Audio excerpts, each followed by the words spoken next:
will work. When I go like this, I want you to go, okay? Okay. Great. Now, I'm not going to ask for thumbs up. I don't know exactly the backstory, okay? But I'm definitely not going to do that. I want to say a couple of things before we really get into it. Let me see if I can pull up my notes. My glasses are going to fall off because my ears are being pushed down by the mask, and then my glasses fall off, and then I look like Santa Claus. Or Mrs. Santa. I don't know. Okay. It's a pleasure to be here. Thank you for everybody. I just want to also begin with singing the song. So somebody said that our world was turned upside down, and so it reminded me of the song. I don't know if you've ever heard it. If you chance to meet a frown, do not let it stay. Simply turn it upside down and smile that frown away. Have you ever heard it? Okay. Sheila wants to start from the top. You can come in. Come on. All right. So I want to say to Sheila, I love to hate you. Okay. And NLP can really kick your butt. It really changes. It takes you out of your comfort zone. And I'm going to take my glasses off if you don't mind. So now I don't have to imagine you all naked. I can just not even see, okay? This is not what you're supposed to do when you're speaking to people. Okay. Yeah. Cut the video, all right? All right.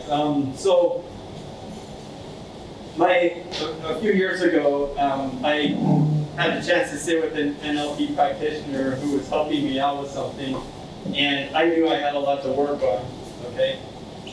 But the first thing that I wanted to work on was my first response. My first response. Think about that. How you respond to things. And specifically, how I respond to negative stimulus or something that somebody says that I don't want to hear. Okay? And that was amazing because I learned a few techniques. One was to breathe 3 times. Shake my head while I'm breathing. Stall. Out the window, like I'm thinking about something. Think about my future relationship with this person. Okay? Think about his or her mother.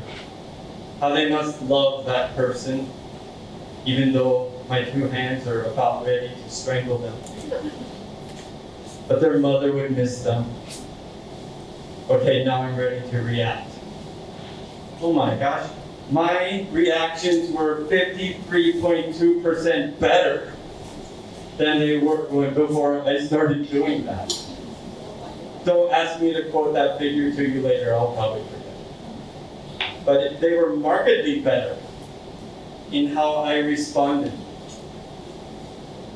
We got a new puppy a few weeks ago. New puppy, great opportunity to react. Pee on the floor every 5 minutes.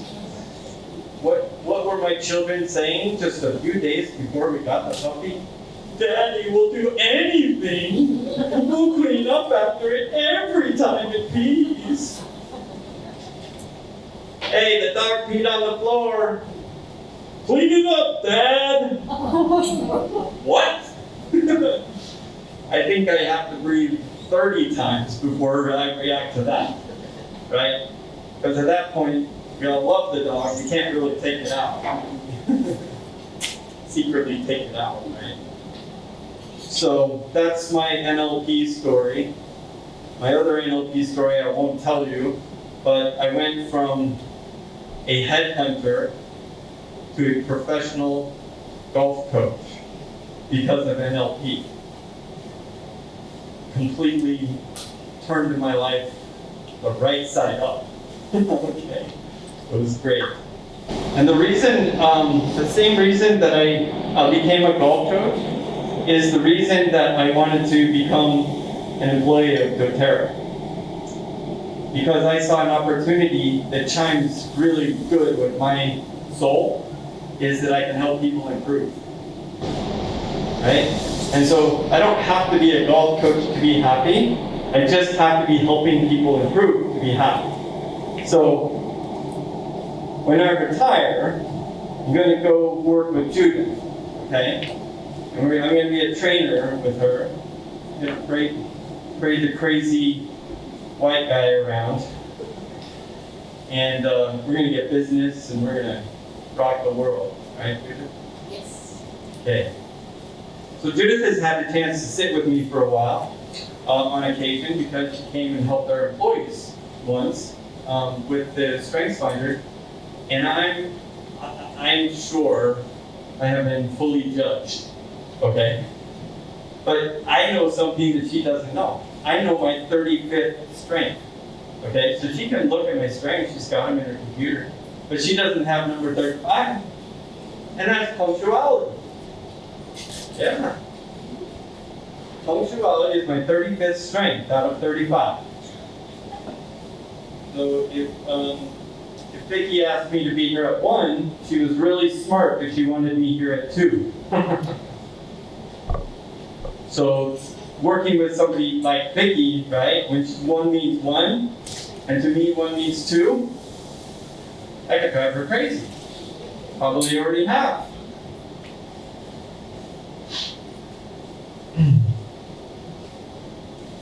I want to just tell you that all of doTerra's secrets are in this book. And I'm going to share some of them with you today. Okay? Don't steal it.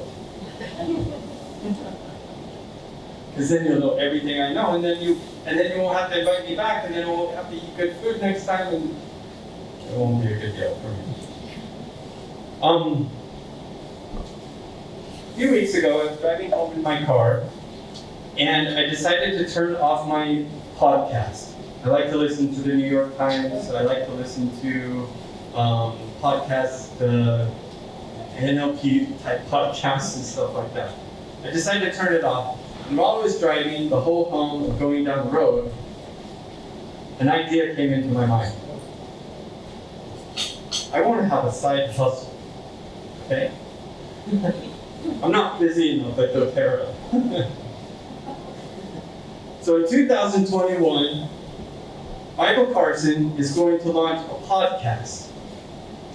And that podcast is going to have one broadcaster and one audience. The audience is me. Who knows? I might send you the link. Okay? But the name of the podcast is If I Were You. Did your mom ever say that to you when you were an older child? Well, if I were you, I would pop, pop, pop, pop, pop, pop, pop. Right? And whatever the pop, pop, pop is just moving her mouth, and you're like, yeah, Grace, okay, all right, yeah. Did you ever say that? If I were you? Yeah, I know, because she probably wouldn't let you. But people that you love, have you ever heard them say that? If I were you? Okay? So I just thought it was funny. It's kind of a joke to the world that I'm going to start a podcast called If I Were You.